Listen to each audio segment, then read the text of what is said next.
నమస్తే, welcome to Telugu రాజ్యం. ఈరోజు మనతో పాటు ఉన్నారు సీనియర్ జర్నలిస్ట్ భరద్వాజ్ గారు. వారితో మాట్లాడేద్దాం.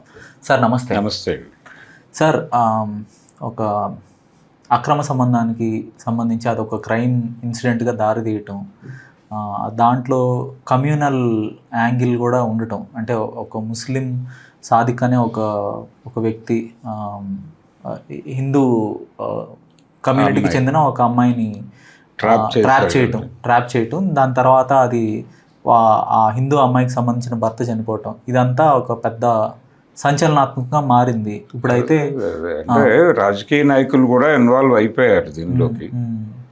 అంటే ఆయన విజయసాయి రెడ్డి గారు వెళ్ళి పరామర్శించాడు ఆ కుటుంబాన్ని. రాజమండ్రిలో ఆ రైలు రోడ్డు వంతెన మీద నుంచి దూకేసినటువంటి నూకరాజు గారి కుటుంబం, ఆ కుటుంబం సామూహికంగానే ఆత్మహత్య చేసుకోవాలని డిసైడ్ అయ్యారు వాళ్ళు. దానికి కారణం కుటుంబ పరువు పోయింది అనే ఒక అభిప్రాయం. అంటే పరువు అనేది ఒక మిత్ అని అనుకున్నప్పటికీ దానికి సంబంధించి ప్రపంచం ఎలా చూస్తుంది, ఎలా రియాక్ట్ అవుతుంది, ఎలా మాట్లాడుతుంది అనే దగ్గర భయం ఉంది. అంటే ఈ భయం వ్యక్తుల్లో కలగటానికి కారణం సమాజమే. అంటే సమాజంలో అలా మాట్లాడేటువంటి లక్షణం ఉందని వీళ్ళు రకరకాలుగా టేస్ట్ చూశారు ఇంతకుముందే. అంటే అలాంటి సంఘటనలు జరిగినప్పుడల్లా వీళ్ళు కూడా మాట్లాడి ఉంటారు వీళ్ళ జీవితంలో లేనప్పుడు. ఆ మాట్లాడింది ఆ రోజున నేను మాట్లాడిన మాటే నా గురించి ఇంకెవడో మాట్లాడతాడు అనేదే భయం, అదే పరువు, అంతకుమించి ఏమీ కాదు. అంటే అసలు ఎట్లా ట్రాప్ చేశాడు తను ఆ వ్యక్తిని? అది అంటే ఈ పరువు పోతుంది అనే ఉద్దేశంతో. పరువు పోవడం అంటే అక్కడ ఈ అమ్మాయి డాక్టర్కి సంబంధించిన కొన్ని వీడియోలు, ఫొటోసు ఆ సాదిక్ అని ఎవరైతే ట్రాప్ చేశాడో అమ్మాయిని అతని దగ్గర ఉన్నాయి అనేది వీళ్ళు చెప్తున్న మాట. ఈ ట్రాప్ చేసినటువంటి సాదిక్ అనేవాడు ఆ అమ్మాయి వీళ్ళకి ఎలా పరిచయం అయింది అంటే, ఆ అమ్మాయి ఎక్స్ప్రెషన్ ప్రకారం ఆ అమ్మాయి స్కూటీలో ఒక లెటర్ దొరికింది. ఆ లెటర్లో దొరికినటువంటి వివరాల ప్రకారం చూస్తే ఆ అమ్మాయి ఈయన డాటరు అయితే. ఆ అమ్మాయికి ఒక పెళ్లి చేశారు నూకరాజు డాటర్ చనిపోయిన అదే వాళ్ళందరూ కలిసి దూకారు. ఆ మనవడితో సహా మనవడు ఈదుకుంటూ బయటకు వచ్చాడు. ఆ మనవడు కొన్ని విషయాలు పోలీసుల దగ్గర చెప్పారు. ఆ సాదిక్ అనేవాడు కొట్టేవాడు మా అమ్మని అని. అయితే వాళ్ళిద్దరి మధ్య కొట్టేంత చనువు ఎక్కడి నుంచి వచ్చింది, ఆ వీడియోలు ఎక్కడి నుంచి వచ్చాయి అనేది ఒక్కసారి ఆ లోతుల్లోకి పెడితే ఆవిడ లెటర్ ప్రకారం చూస్తే వీళ్ళిద్దరి మధ్య ఒక సాన్నిహిత్యం ఏర్పడింది. అంటే ఇరుపక్షాల మధ్య ఏదో మేరకు ఇంట్రెస్ట్ ఉండటం వల్లనే జరిగింది. అది జరిగిన తర్వాత రిలేషన్ ప్రాపర్గా లేక, అతని బిహేవియర్ ప్రాపర్గా లేక ఇది గందరగోళం అయింది. కానీ అంటే ఒక రిలేషన్లోకి వెళ్ళగానే ఇది మన ప్రాపర్టీ అనుకోవటం అనే జాడ్యం వలన జరిగినటువంటి గొడవ ఇది. అతనికి ఈవిడ తాలూకా ప్రాపర్టీ మీద కూడా కన్నుంటే ఉండవచ్చు. ఈ అమ్మాయి పేరుతో ఏదో ఉంది, కొంత ప్రాపర్టీ ఉంది, బంగారం ఇలాంటివి ఏవో ఉంటే వాటితో సహా తన కంట్రోల్లోకి తీసుకోవటం అని అనుకుని ఉంటాడు. అంటే ఈ అమ్మాయి ఫ్యామిలీలో డిస్టర్బెన్స్ ఉంది అనేది ఇతనికి ఎలా తెలిసి ఉండాలి? అటునుంచి ఏదో ఒక డైలాగ్ లేకపోతే తెలిసే అవకాశం లేదు కదా. అది తెలిసిన దాన్ని ఇతను అడ్వాంటేజ్గా తీసుకున్నాడు. అంతవరకే చూడాలి విషయాన్ని. దీన్ని నెమ్మదిగా ఎలాంటి ఎస్టాబ్లిష్మెంట్లోకి తీసుకొచ్చే ప్రయత్నం చేశాడు విజయసాయి రెడ్డి గారు. వెళ్ళి ఆయన మీడియాతో మాట్లాడుతూ లవ్ జిహాద్ అనే కోణాన్ని జోడించాడు. అది ఆల్రెడీ అక్కడ ప్రచారంలో ఉంది. ఇతను టెర్రరిస్ట్ అని, ఒక జిహాదీ అని, ఇతను ఇక్కడ కొన్ని టెర్రరిస్ట్ యాక్టివిటీస్ చేయటం కోసమే గోదావరి జిల్లాల్లో మకాం వేశాడని, ఇతని లింకులు చాలా ఎస్టాబ్లిష్ అయి ఉన్నాయని, ఇతను పాకిస్తాన్ సరిహద్దుల్లో శిక్షణా కేంద్రాలను తర్ఫీదై వచ్చేసాడనే దాకా నెరేటివ్ వెళ్ళిపోయింది. సార్, ఇప్పుడు బీజేపీ నేతలు కూడా వచ్చి ఈ స్థాయిలో ఎలిగేషన్ చేయటం చూడలేదు. అంటే విజయసాయి రెడ్డి గారు ఆల్ ఆఫ్ సడన్ ఆయన బీజేపీ నేతల తరహాలో మాట్లాడటం ఎలా చూడాలి? అంటే ఆయన రాజకీయ భవితవ్యం ఏమిటి అనేది ఆయన ఈ సంఘటన ద్వారా ప్రపంచం ముందు పెట్టాడు. అంటే ఆయనకి చాలా స్పష్టంగా బీజేపీతో ఆ ఇది ఉంది. అలాగే పవన్ కళ్యాణ్ మాట్లాడే భాష కూడా ఇదే. అవును. ఇప్పుడు ఇది జగన్మోహన్ రెడ్డి ఎందుకు మాట్లాడలేదు అని క్వశ్చన్ చేశాడు అక్కడ. చంద్రబాబు నాయుడు మాట్లాడలేదు, టీడీపీ నేతలు మాట్లాడలేదు. వీళ్ళెవరూ ఎందుకు మాట్లాడలేదు, కూటమి మాట్లాడలేదు, జగను మాట్లాడలేదు. కాబట్టి నేను బాధ్యత తీసుకుని ఇక్కడికి వచ్చాను, ఇక్కడ న్యాయం జరిగి తీరాలి. జగదీశ్వర్ రెడ్డి అనుకుంటే అల్లుడి పేరు, అతను చనిపోయాడు. ఓకే. సరే, ఆ సందర్భంగా ఆ కుటుంబం, ఈ నూకరాజు గారి కుటుంబం, వీళ్ళందరూ మీడియాతో మాట్లాడారు. అయితే వీళ్ళందరికీ కూడా పాక్షిక జ్ఞానమే ఉంది జరిగిన వ్యవహారం పట్ల, కోపం ఉంది. ఆ కోపము, ఈ ఆవేశము, వాళ్ళ దగ్గర ఉన్న పాక్షిక జ్ఞానము, ఇవన్నీ కలగలిసి మాట్లాడారు. అయితే దీన్ని కమ్యూనల్ చేయటం అనేది ఇబ్బందికరం. అంటే ఒక కమ్యూనిటీ మొత్తాన్ని డెమోనైజ్ చెయ్యటము, దాంతోపాటు ఈ లవ్ జిహాద్ లాంటి పదాలు వాడటం, ఆ పదాలు వాడటము, అదేదో అసలు ఈ పని కోసమే అతన్ని పాకిస్తాన్ వాళ్ళు పంపించారు, నూకరాజు గారి అమ్మాయి గురించి అన్న టోన్లో మాట్లాడుతున్నారు వీళ్ళు. మామూలుగానే జరిగి అతను హిందూ అనుకుందాం, సపోజ్ అతను హిందూ షూటరు, అతని దగ్గర ఈ అమ్మాయి తన కష్టం ఏదో చెప్పుకుంది, దాన్ని అతను అడ్వాంటేజ్గా తీసుకుని ఆ అమ్మాయితో పాటు ఆ ప్రాపర్టీస్ని కూడా తన కంట్రోల్లోకి తీసేసుకోవాలి అని అనుకుని ప్రవర్తించాడు. ఈ అమ్మాయి తిరిగి ఇతనికి భయపడి వెనక్కి వెళ్ళిపోయే ప్రయత్నం చేస్తోంది. ఈ భయానికి కారణం ఇతను పెట్టే భయము కాకపోయి కూడా ఉండొచ్చు. అంటే ఇది బయటపడితే ఏంటి పరిస్థితి అనే భయానికి గురై ఉండొచ్చు అమ్మాయి. అసలు ఈ వీడియోలు, ఫోటోలు తీసే జబ్బు ఈ మధ్య చాలా మందిలో ఉంది. ఎందుకైనా మంచిది అనే ఉద్దేశంతో, అంటే ఒక ప్రాపర్ రిలేషన్లో ఎవరూ ఉండటం లేదు, ప్రతిదీ ఇన్సెక్యూరిటీ గొడవే. అందుకని ఈ ఇన్సెక్యూర్డ్ రిలేషన్స్లో జరిగే దారుణాలు ఇవే. అది హిందువైనా, ఇంకొక ముస్లిం అయినా, ఎవరైనా చేసే పని అదే. ఇదే కథని హిందూ నెరేటివ్లో కూడా మనం ఇంతకుముందు కొన్ని వందల సార్లు విని ఉన్నాం. ఇక్కడ వీళ్ళకి ఇంట్రెస్టింగ్ ఫ్యాక్టర్ ఏంటంటే ఈ సాదిక్ అనే పేరు వీళ్ళకి కనెక్ట్ అయింది. దీని మీద మనం మాట్లాడటానికి కొంత మ్యాటర్ ఉంది అనుకుని దిగిపోయారు. వెంటనే దిగిపోయి ఆయన పద్ధతిలో ఆయన కొంత మంట రాజేసే ప్రయత్నం చేశాడు. ఇది అంతర్జాతీయ లింకులు, అతను ఢిల్లీ దాకా ప్రయాణము, ఫోన్ ఆపేసి అతను భయపడి ఉంటాడు న్యాచురల్గానే. సార్, రాష్ట్రంలో అనేక చోట్ల ఇల్లీగల్ అఫైర్స్, దానికి రిలేటెడ్గా క్రైము, తర్వాత కొంత వ్యక్తులు హత్యలు, ఆత్మహత్యలు, ఇవన్నీ చూస్తుంటాం. సో వాటిని ఏ దేశానికి ఆపాదించాలి, ఏ టెర్రరిస్ట్ ఆర్గనైజేషన్కి ఆపాదించాలి, ఏ మతానికి ఆపాదించాలి? మతానికి ఇప్పుడు ఈ మధ్యకాలంలో మనం తరచూ విన్నటువంటి కొన్ని సంఘటనలు, ప్రత్యేకంగా పేర్లు ప్రస్తావించను కానీ, ఒక భార్య తన అక్రమ సంబంధం భర్తకి తెలియదు, కానీ భర్త ఉండటం వలన ఆ రిలేషన్ నడవదు కాబట్టి అతనితో కలిసి, ప్రియుడితో కలిసి భర్తని చంపేసిన భార్య అనే కథలు మనం చాలా విన్నాం. అంత మాత్రం చేత ఆడవాళ్ళందరూ ఇలాగే బిహేవ్ చేస్తున్నారు అనే పద్ధతిలో ఒక నిర్ణయానికి వెళ్తే ఎలాగా? ఇప్పుడు అక్కడ ఇంటర్నల్గా జరిగిన గొడవ ఏంటో మీకు తెలియదు, వీళ్ళు ఎలా నెరేట్ చేస్తారు దాన్ని అంటే ఆ థంబ్నెయిల్ పెట్టడంలోనే ఆ క్రూయాలిటీ కనిపిస్తుంది. ప్రియుడితో కలిసి భర్తని చంపేసిన అని పెడతారు వీళ్ళు. అది కన్జ్యూమ్ చేస్తారు చాలామంది మేల్ ఆడియన్స్కి, అది కనెక్ట్ అవుతుంది. ఆ కనెక్టివిటీ లెవెల్లో అది నడుస్తుంది ఆ డ్రామా. అందుకని ఇక్కడ సోషల్ మీడియా కంట్రిబ్యూషన్ కూడా ఉంది ఇలాంటి గందరగోళాలకి. సో వీళ్ళ దృష్టిని ఆకట్టుకోవటం కోసం, అంటే నేను ఒక చిన్న పాత ఇన్సిడెంట్ చెప్తా.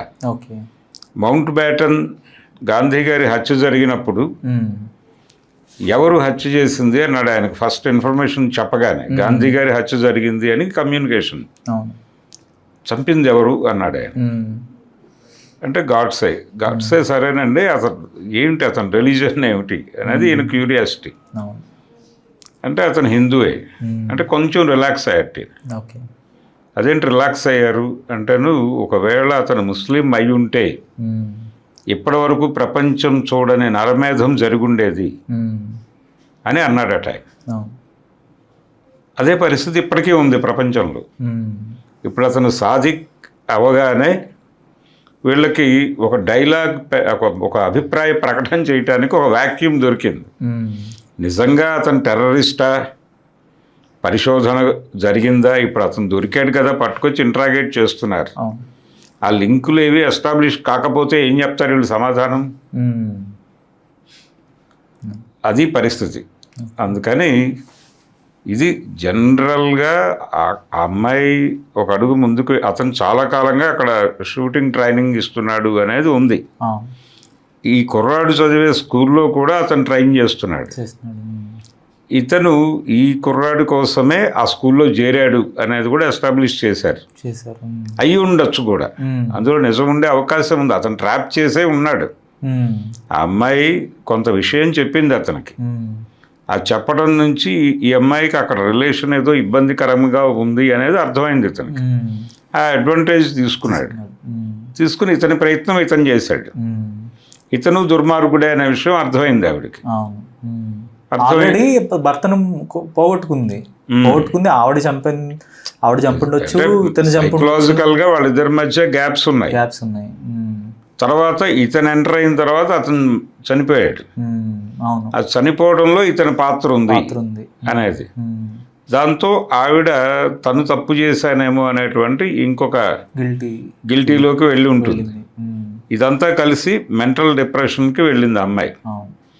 ఈ డిప్రెషన్ని ప్రాపర్గా అర్థం చేసుకుని దీని నుంచి బయటకు తీసుకురావడానికి ఆ అమ్మాయికి ధైర్యం చెబుతూ, తనకి తాను ధైర్యం చెప్పుకుంటూ ముందుకెళ్లాల్సినటువంటి పరిస్థితుల్లో ఉన్నటువంటి నూకరాజు గారు సమాజానికి భయపడి కొంచెం అగ్రెసివ్ డెసిషనే తీసుకున్నారు.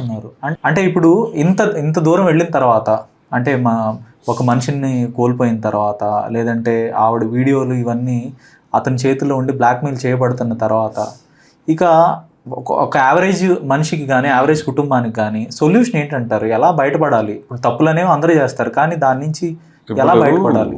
ఓపెన్గా మాట్లాడాలి కదా నిజాన్ని.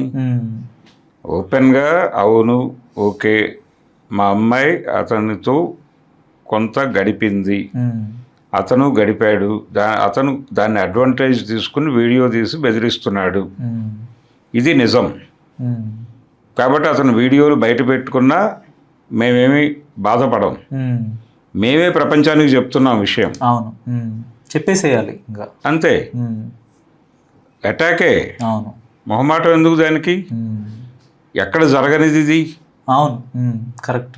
ఎవడి జీవితంలోనే వాడు, ఆ అమ్మాయి సఫర్ అయింది, ఆ సఫరింగ్లో నుంచి ఎక్కడో ఒక బలహీన క్షణంలో అమ్మాయి తన జీవితం గురించి ఏదో మాట్లాడింది, దాన్ని అడ్వాంటేజ్గా తీసుకుని అటాక్ చేశాడు అతను. ట్రాప్ చేశాడు. ఏం కాదమ్మా, మనకేమీ కాదు, మనం రోడ్డు మీదకి వెళ్ళి యుద్ధం చేద్దాం, నువ్వు టెన్షన్ పడకు, రేపు పొద్దున ప్రెస్ మీట్ పెడుతున్నాం మనం అని ఆ తండ్రి గారు అని ఉంటే సీన్ ఇంకోలా ఉండుండేది కదా. స్వతహాగా వాళ్ళే వెళ్ళి ఇలా జరిగింది అని అతని మీద పోలీస్ స్టేషన్కి వెళ్ళి కేసు పెట్టి మీడియాని పిలిచి అక్కడే మాట్లాడొచ్చు.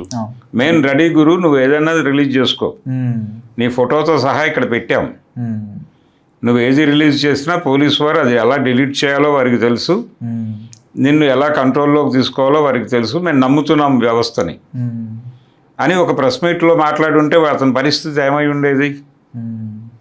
ఆ భరోసా కదా మీరు ఇవ్వాల్సింది. పరువు అనే పేరుతో భయపడిపోయి ముడుచుకుపోయి ఫ్రస్ట్రేషన్లోకి వెళ్ళిపోయి ఇలాంటి నిర్ణయాలు ఎందుకు తీసుకోవాలి?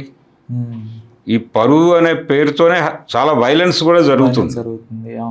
అంటే నా ఇజ్జత్ పోయింది. ఇప్పుడు సపోజ్ ఇంట్లో ఏదో గొడవ జరుగుతుంది, ఆ గొడవ జరగటం వలన పక్కింటి వాళ్ళకి ఇంట్లో గొడవ జరిగింది అనే విషయం తెలుస్తుంది. వీడు బయటికి వెళ్ళేటప్పుడు ఎవరో మాట్లాడుకుంటుండగా డౌట్ వస్తుంది వీడికి, తన గురించే మాట్లాడుకుంటున్నారేమో, వాళ్ళు ఇంకేదో మాట్లాడుకుంటూ ఉండుండొచ్చు, కానీ వీడికి డౌట్ వస్తుంది. డౌట్ రాగానే పరువు తీసావు అని ఇంటికి వచ్చి ఈ అమ్మాయిని పట్టుకుని కొడతాడు వాడు. ఆ పరువు తీసుకోవడంలో ఇద్దరి పాత్ర ఉంటుంది, కానీ దీన్ని పరువు అనే యాంగిల్లోకి తీసుకెళ్ళిపోయి నా పరువు తీసావు నువ్వు, నిన్ను ఎలా క్షమిస్తాను నేను, కాబట్టి నేను చంపేస్తాను అన్న భర్తలు చాలా మందిని చూశాను నేను. అవును, అంటే మనం ఒక సమాజంలో ఉన్నాం, ఒక సమాజంలో పెరుగుతూ వచ్చాము, అంటే ఆ సోషల్ కన్వెన్షన్స్, కస్టమ్స్ ఇవన్నీ అసోసియేట్ అయి ఉంటాయి మన థింకింగ్ ప్యాటర్న్స్ తోటి. సో దాని నుంచి దాన్ని బ్రేక్ చేసుకొని ఎట్లా బయటపడగలరు? అంటే అది సాధ్యం అంటారా? మీరు డెమోక్రటిక్గా ఉంటే, ఉమ్, ఇప్పుడు ఒక బైబిల్ వాక్యం ఉంటుందండి, ఈ మాట చెప్పాను కాబట్టి నేనేదో ఆ మతాన్ని అనుసరిస్తున్నానని కాదు. ఉమ్, ఉమ్, నీ వలే నీ పొరుగువాడిని ప్రేమించుము అని ఉంటుంది. అవును. అది ఎవరినైనా ప్రేమించాలి.